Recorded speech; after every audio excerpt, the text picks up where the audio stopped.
Hello everyone and welcome back to the Cyclocross Social podcast. We are so back, Issam. We are fully locked in. What a season opener we've just had. The first Belgian race of the season, I must say. The Cyclocross in Beringen. And oh boy, do we have a lot to talk about.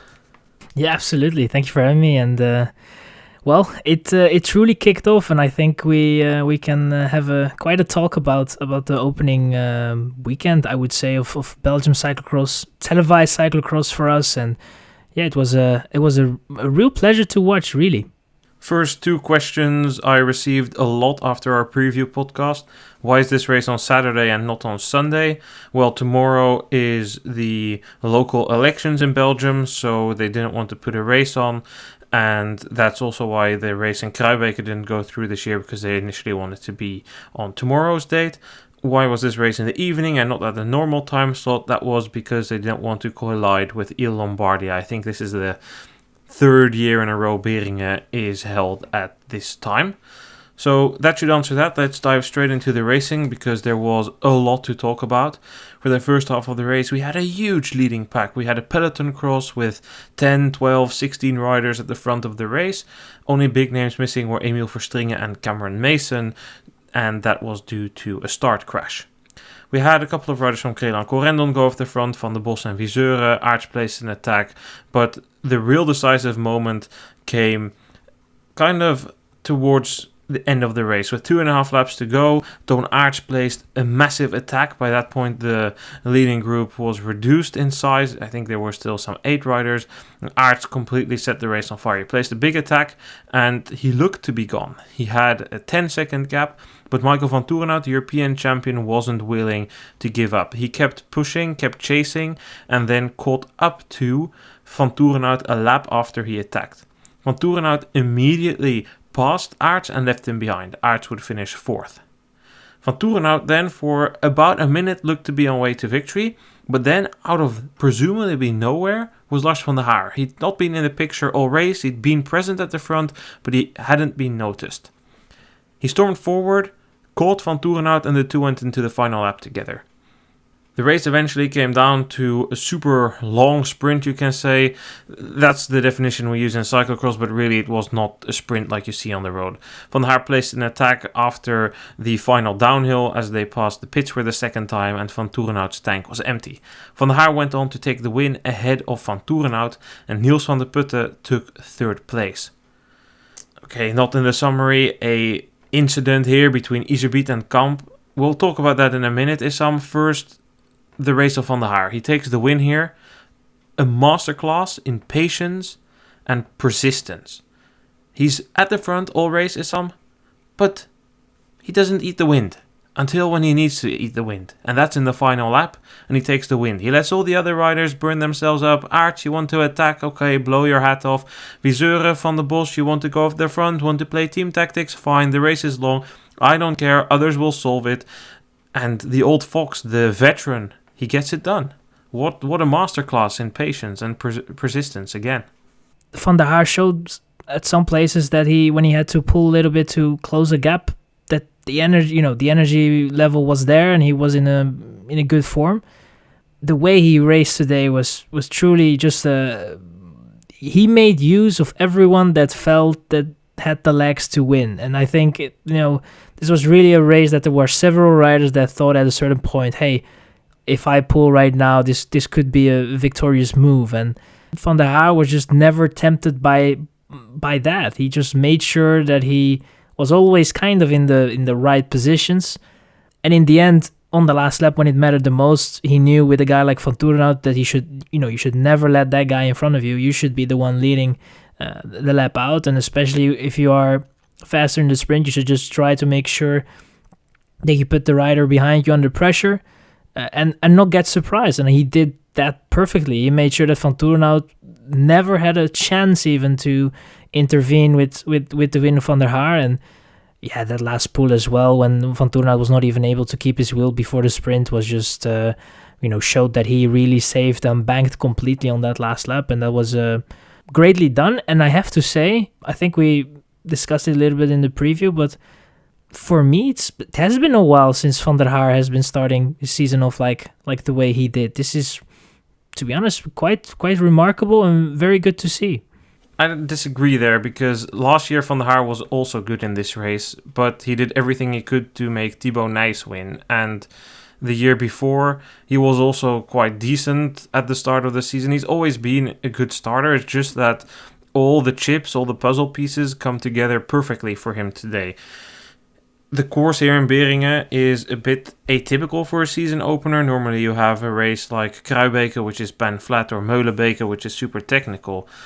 The race here in Beringen is perceived as a super hard climbing course, and while there is climbing and it definitely plays a role, it's not as hard as it used to be 2 years ago. You don't go to the top, which is really reduced the number of elevation meters, because the 2 climbs are a lot shorter.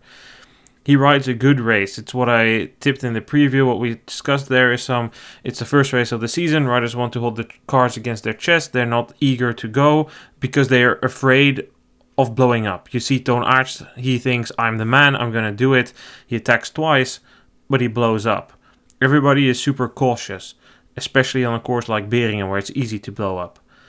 So you see that the more experienced riders, Van der Haar, Vanthourenhout, also Iserbyt, they hold back. They're sitting further in the pack.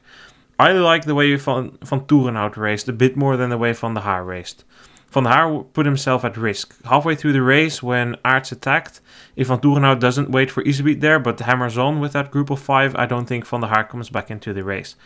Vanthourenhout raced the same way as Van der Haar, but Vanthourenhout was always in the front 5-6 positions, which made him less vulnerable to splits. You did see the one time that Vanthourenhout dropped out of those positions, that was when he went into the pits to change bikes. He couldn't react to the attack Aerts placed. That was with 3 laps to go, and from there on it was a tricky situation. He needed to dig very deep to close that gap, where Van der Haar could preserve a bit more. But both riders raced in a similar way, and if you see it, even third place, Niels van der Putten, also didn't waste his energy too much. If you look at the other riders, Toon Aerts, Joran Wieseuren, Toon van der Bos, Philippe Aerts, all riders that were way too active in the first 2/3 of the race and didn't have that final shot in the final lap anymore. Yeah, exactly. And I think that you don't think some of those moves, you just don't think that through, and especially not on the first kind of race of the season. You just sometimes, you have you make those small mistakes, and you make those efforts that in the end you think back about it and be like, well, if I didn't do that, then maybe I could have, and I should have, and maybe, but those things don't really help. The if buts and maybes don't really help in after a race. And I think that in the end you had to be very smart in this race, because we saw that it was just very difficult to bridge a gap but also make a gap, and it takes a lot of energy to gain just a couple of seconds. And we saw that with basically everyone that tried to gap the others and put others under pressure. It took a lot of energy out, and you gained barely anything. So it was it was interesting to see, and I think we got some questions definitely a little bit answered. Well, but at the same time, I also still have a ton of questions, because what race did I watch? Like, it's an atypical race. It's kind of the same as last year. There was this big group, and last year it got destroyed because that big crash on the off-camber. But this year, okay, so we have an indication, but we also don't really know much more. We know what we expected. It would be a close field, but we'll talk about Iserbyt in a bit. But do we know how good Iserbyt is? Not really. We know that Van der Haar and Vanthourenhout are good, but we also don't know too much, and we shouldn't overreact because it's the first race of the season. I think we can conclude that almost all the top riders, except from Thibau Nys, who we'll talk about in a bit as well, are in a respectable form, kind of where we would expect them to be. Cameron Mason, another name, we can be short on him. Bad start, had a flat tire, and therefore could never really come into the race. You mentioned him in the preview, Issam, Niels van der Putten. You tipped him for a podium place. You said second. He came third. Close enough. I'll give it to you. Respect for that pick. He was also good today. I already said something about his racing style, but I'm interested to hear how you think about that.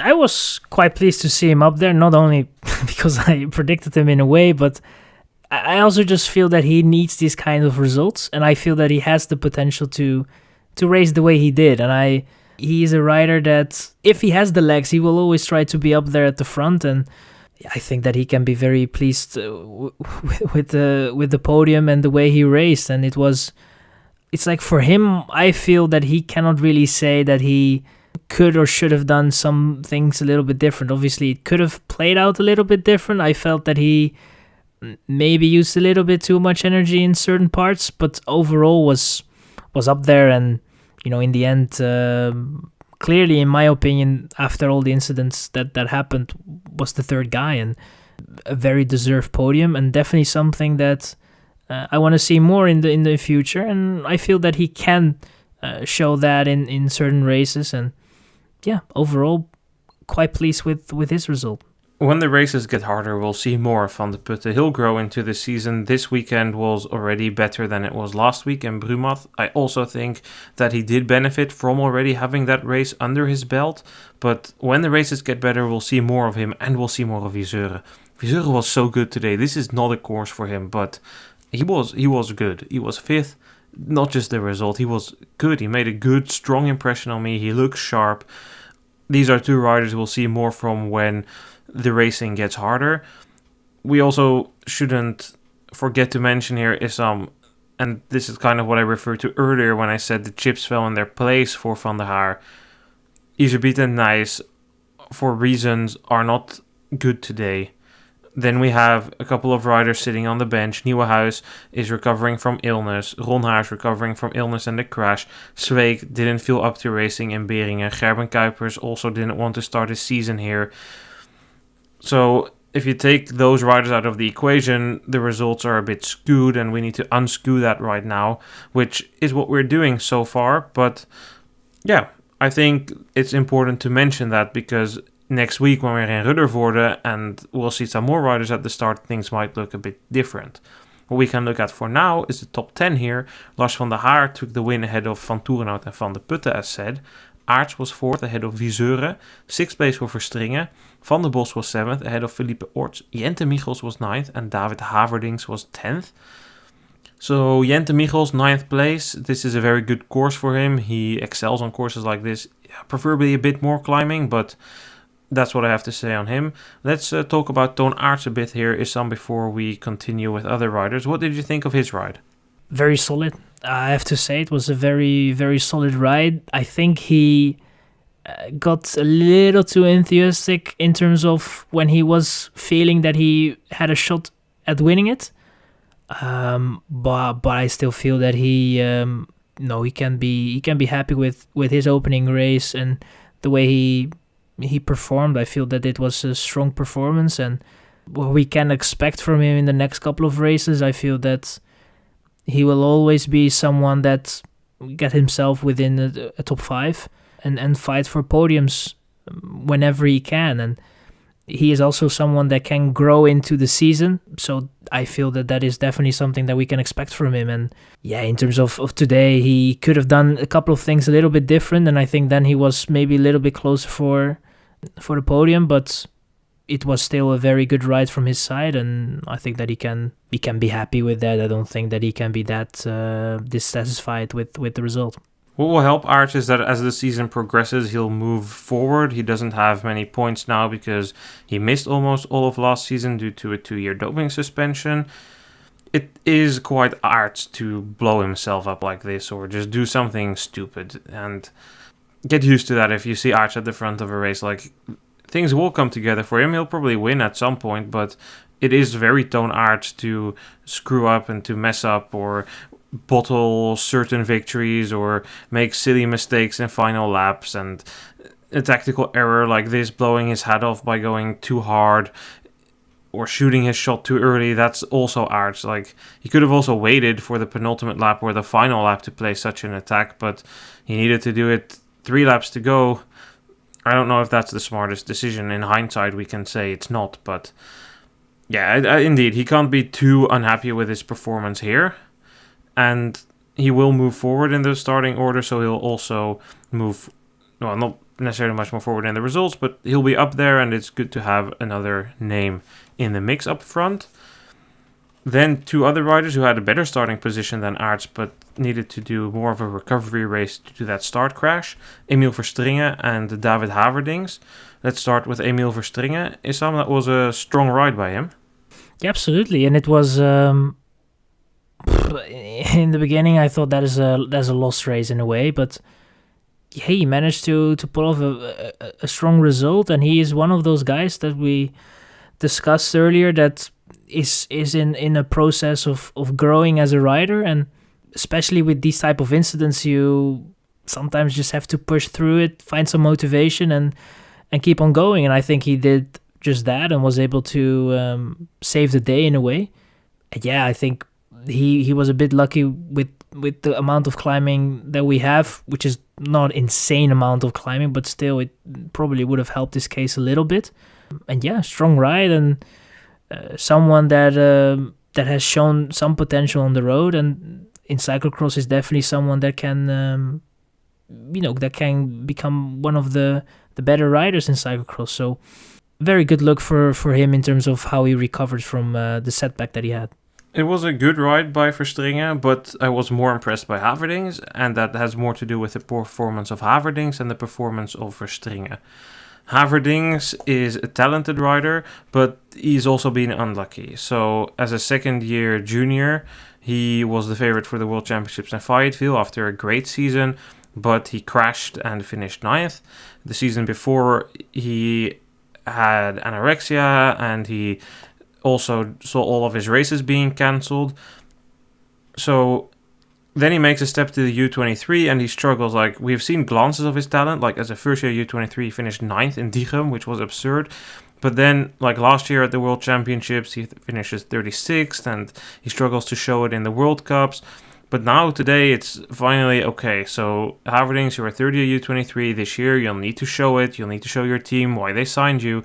And this is a great start. So, he's involved in the start crash, is stuck, needs to overtake a bunch of riders and does so very well, doesn't blow up and finishes 10th, which is a good result and is exactly what he'll need to continue doing this season if he wants to prove his worth for the team. The places on these teams, they do not come with great excess supply, so you need to really show, hey, I belong here, and as a third and fourth year U23s, those are the years you have to do it. So good for Haverdings that he can start his season like this. Then, and it's the first race of the season. I can't believe we're here. We already have probably the most dirty moment of the season, the biggest incident. About halfway through the race, there's a crack in the leading group.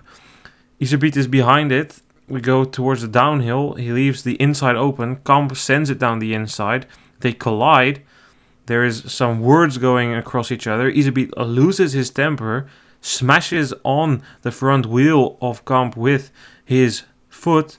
Kamp then grabs Iserbyt like, you're not going anywhere. They exchange words and eventually they set on. Kamp needs to run to the pit. Iserbyt rides to the pit, then stops halfway through the lap to stretch his back before eventually getting pulled out of the race. Your thoughts on that disqualification? Yeah, that was coming. I think that was the right decision.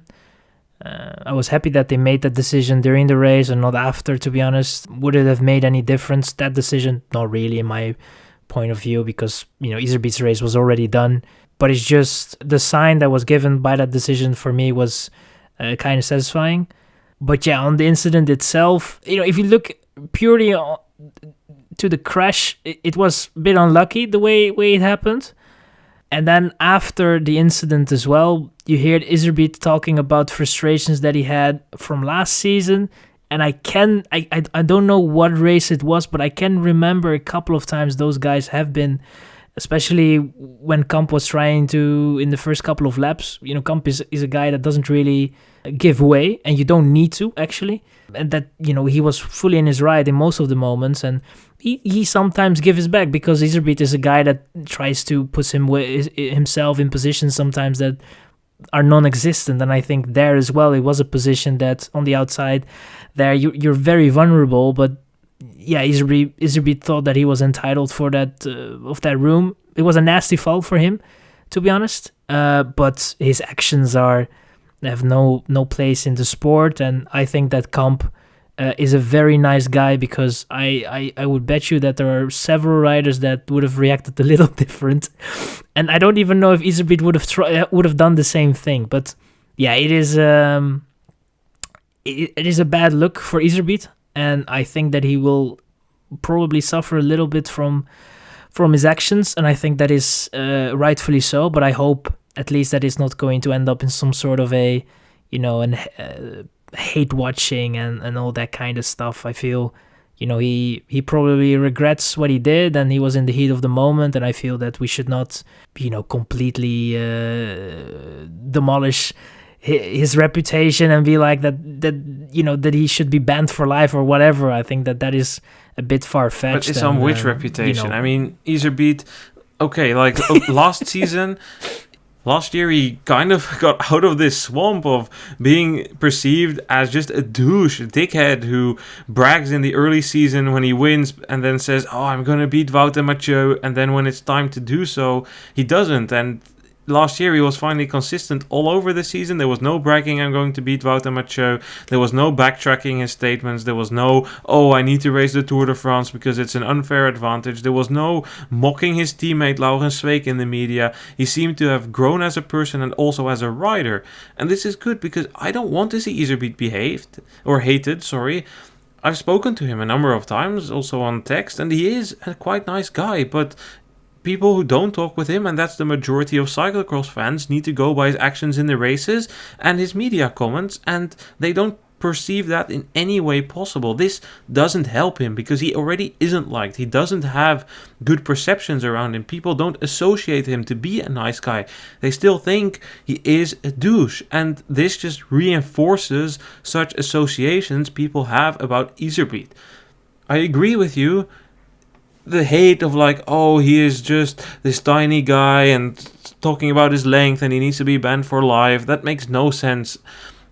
I think, like, if you were to ask me, maybe a 1 or 2 week suspension would be fair, but cyclocross has no precedent. So in football, if you somebody is on the ground and you step on him, then you get a red card and you get suspended for like 2 games or something like that. So to me, something like that could be fair, but cyclocross doesn't have such a precedent. We don't have any things in the UCI rules that say, oh, you can be suspended for this or that, which is a problem in itself. But without that, I think it's really, really hard to judge what an appropriate sanction would be. Like, the DQ was 100% justified, the DSQ. I don't know if we have any means to suspend anyone. I don't think that precedent is there. And Hamme, when there was a fight between Bastaans and Adams, neither of them got suspended either. So I think that's tricky. I don't think we'll see a suspension, and seeing the current state, I'm also not sure if it would be justified. Then his race. What do you actually make of that? Because to me, that was confusing. He was in the pack. At one moment, he looked, it's not that good. Maybe he needs to be worried about his form. He said he was in good form, but is he really in good form? And the other moment, it was like, okay, I guess he's just chilling and riding the race in the similar way to Van der Haar and Vanthourenhout.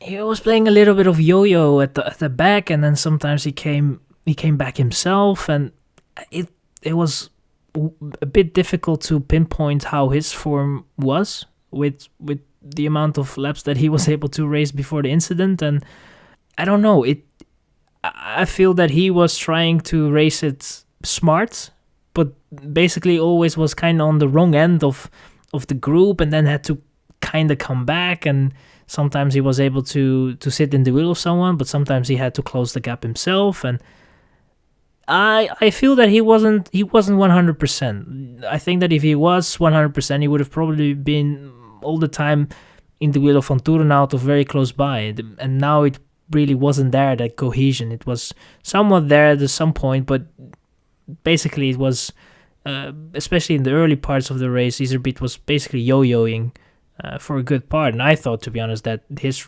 race was over before the incident, obviously, because then it was obviously over.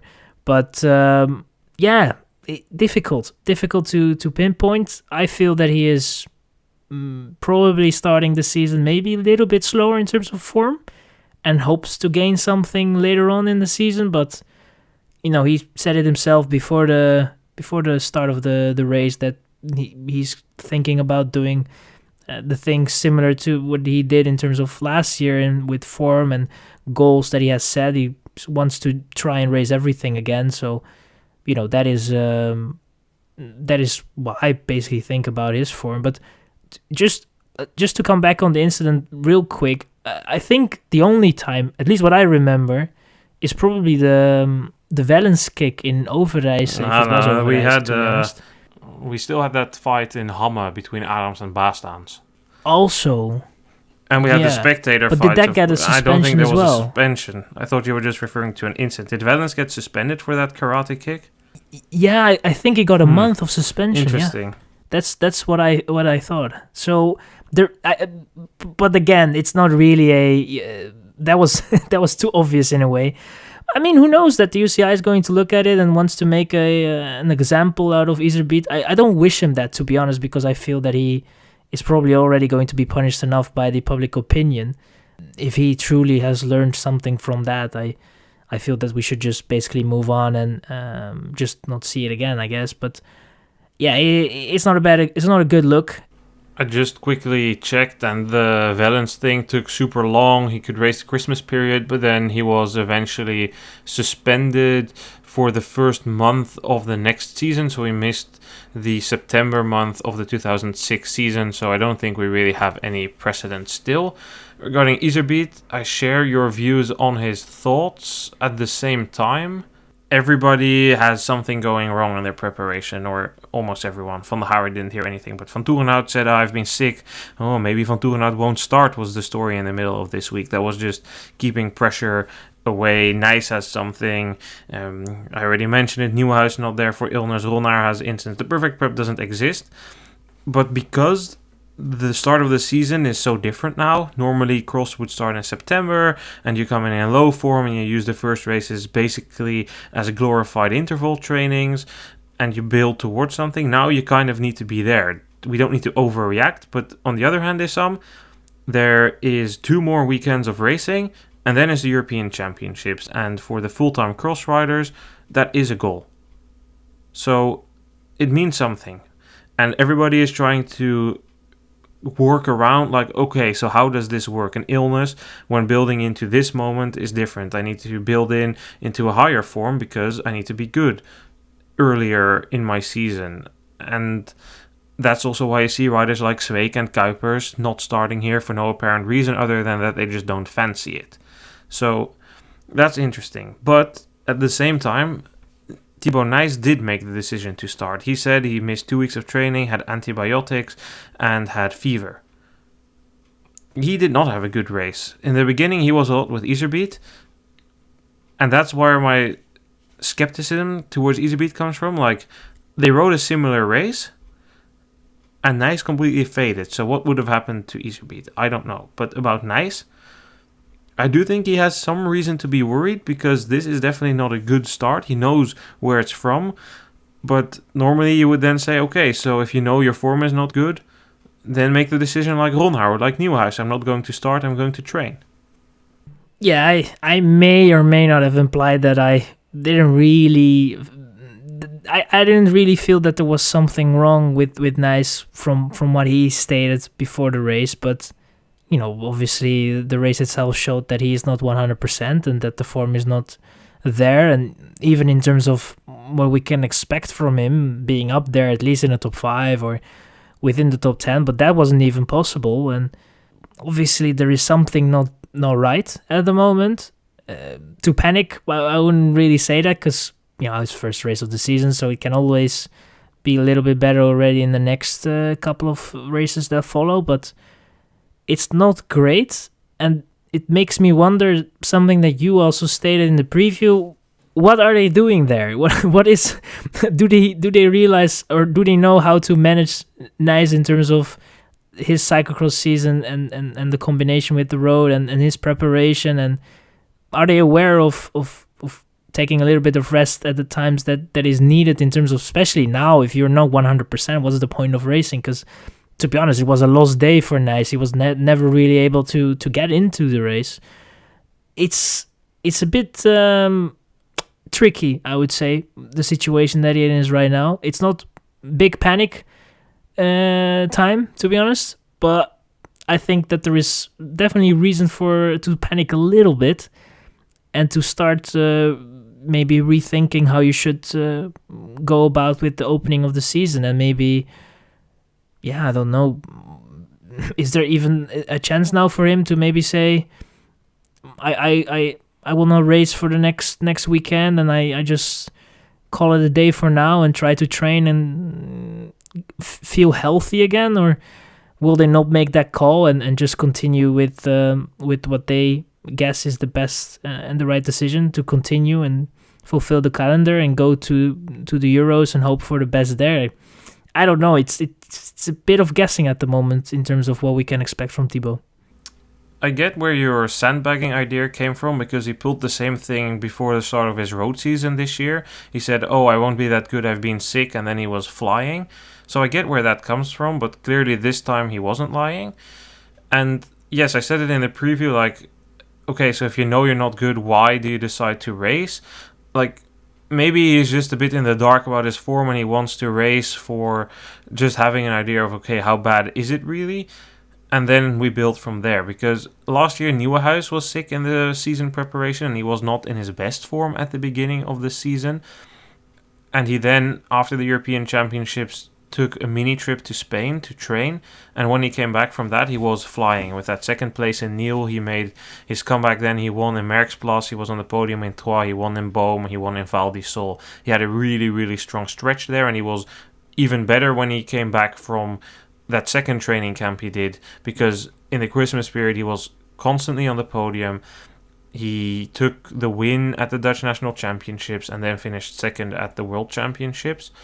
So I don't know, does Nys hope to do the same? I don't know. He should definitely reevaluate this. We don't know everything he's doing. They don't tell us everything, obviously.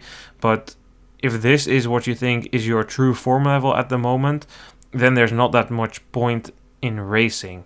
If you think, okay, my form is definitely better than this, I had a bad day, bad start of the season, okay.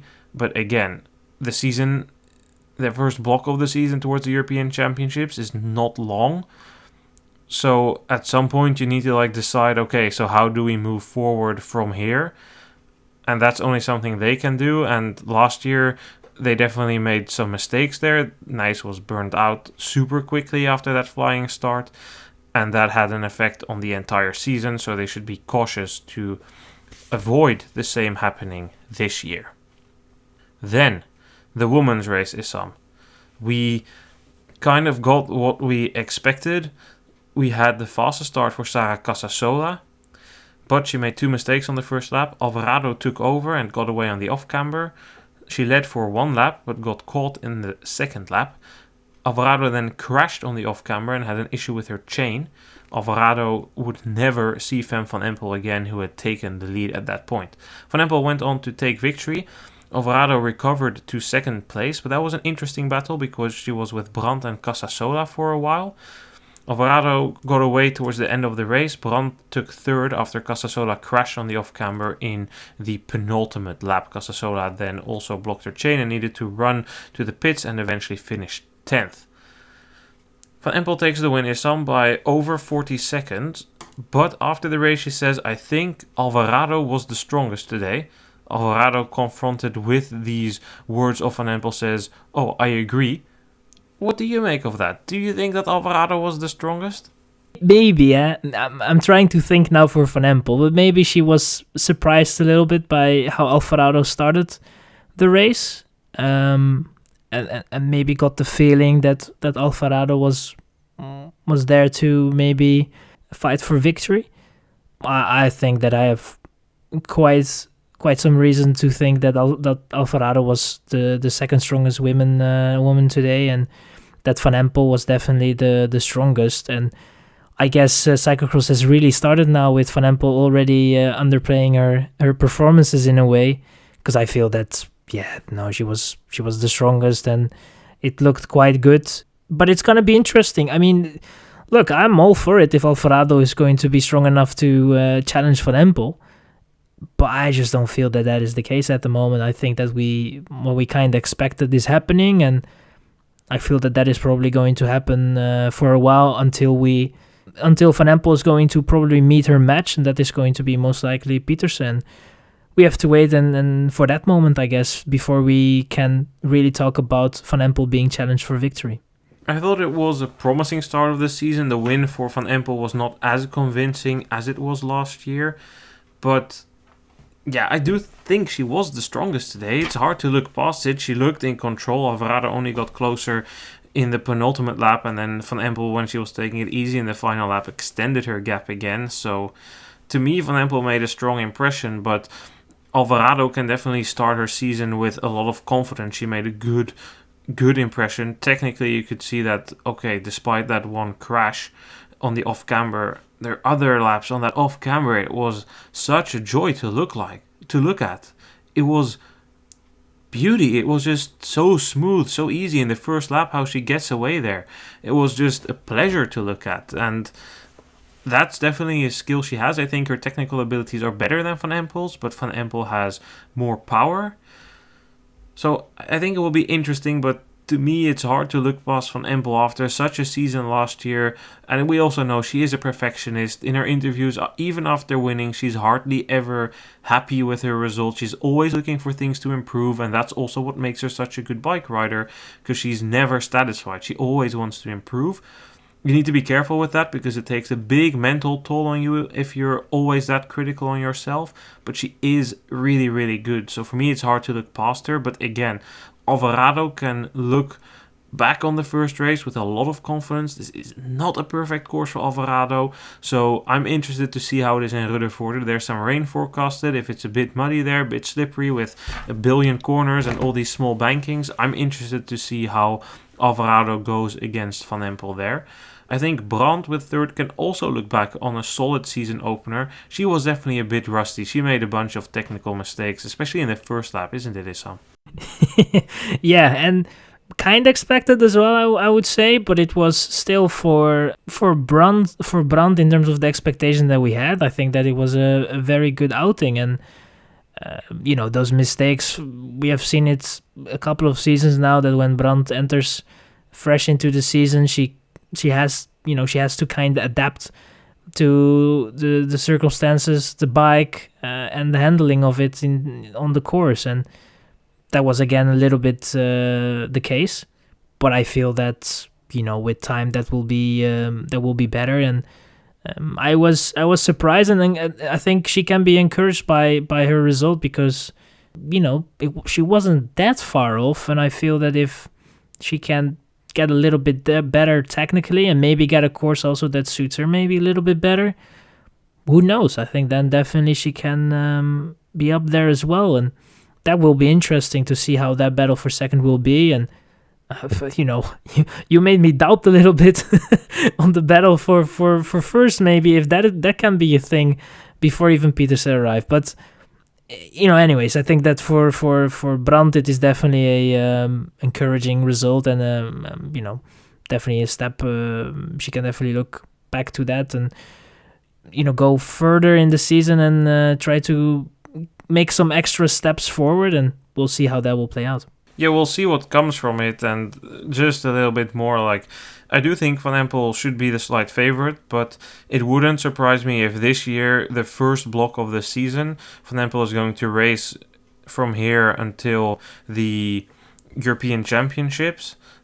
That block, it wouldn't surprise me if she's in slightly less form than last year, because we've seen in the past 2 seasons, she's very good at the start of the season, but she always has this dip around the Christmas period, which mentally affects her. Even though she's still winning a bunch, just a couple of losses can get in her mind. It wouldn't surprise me if they've slightly changed that approach, also heading towards the road season next year, because they were even saying that even the team was a little bit disappointed with what Van Empel showed on the road this summer. So that was interesting. Then Issam Casasola, she was in the mix for the podium a long time.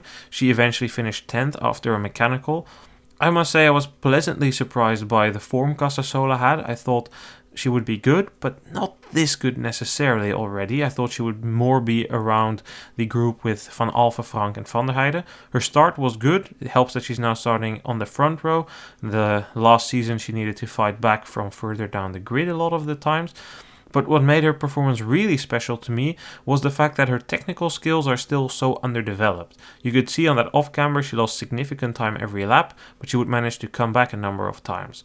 You also saw after the steep wall at the end of the second climb and the remounting, she struggled to get into her pedals or was in a wrong gear.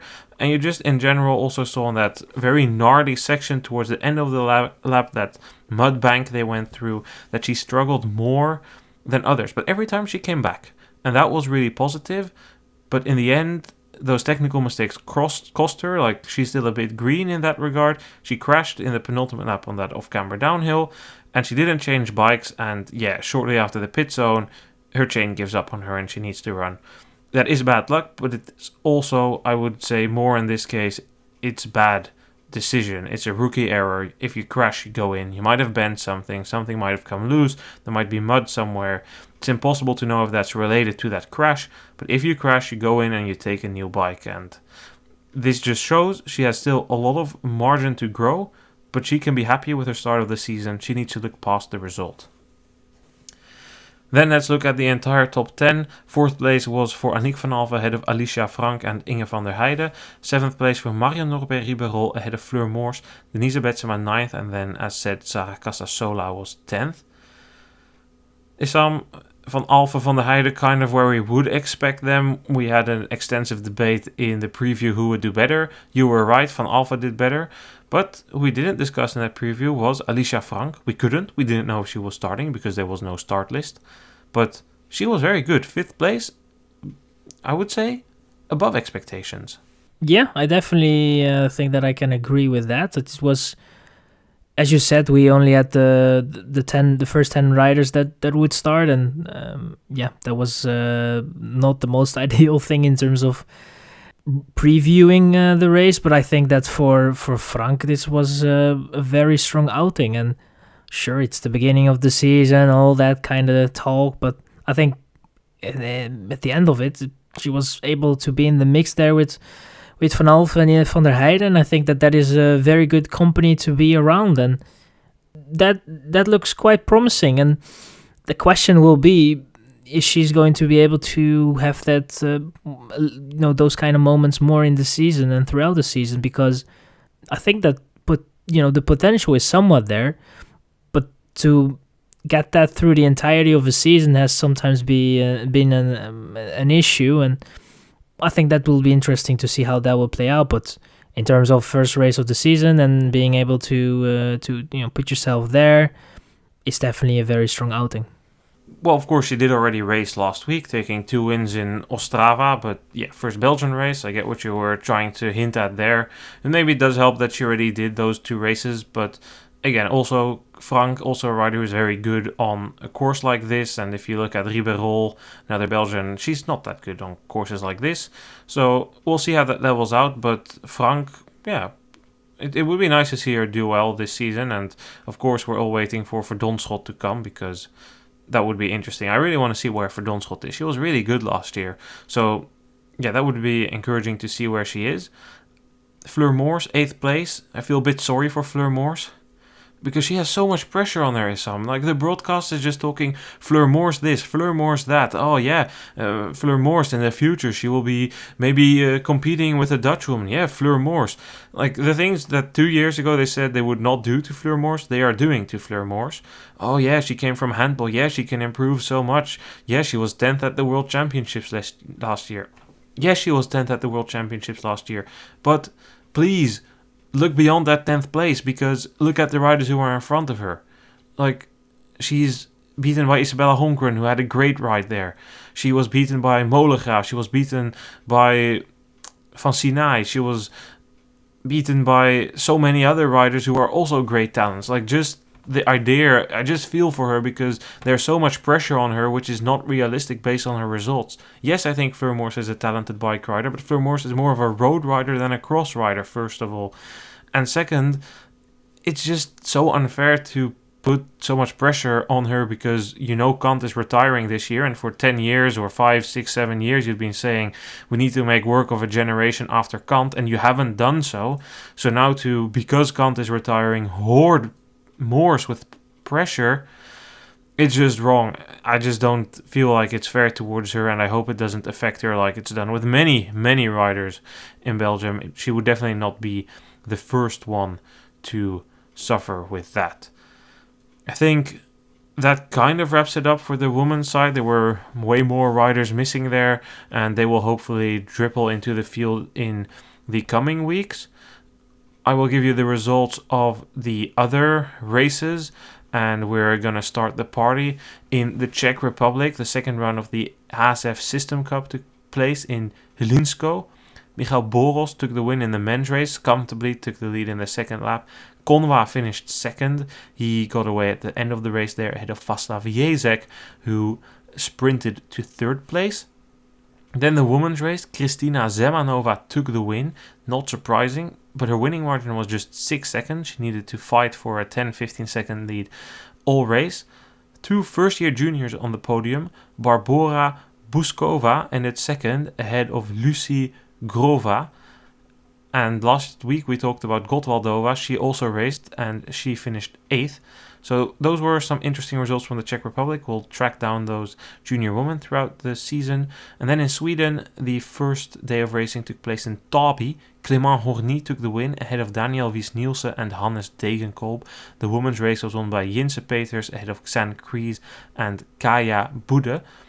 Worth mentioning that Lotte Bale, who we discussed last week, did race. She has indeed been signed by De Keuster Bouwpunt. She finished 7th in that race. I would like to give you more results, but they all take place tomorrow and the podcast will be out by then. No recap podcast this week since we will be focusing on other things. I will be focusing on exams which are coming up at the university, and Issam will be busy as well. So we'll be back next weekend, then the second round of the Exactcross in Essen, first double weekend, because we'll also cover the first race of the Super Prestige in Ruddervoorde. Issam, thank you so much for your time. It was a great race to watch. Absolutely, my pleasure. Thank you for having me. And if that cross feeling wasn't already roaring in anybody's blood and veins at the moment, then certainly it should be after this race. Thanks for listening, everyone, and we will be back next week. 2 episodes, Essen and Ruddervoorde. See you guys then. Goodbye.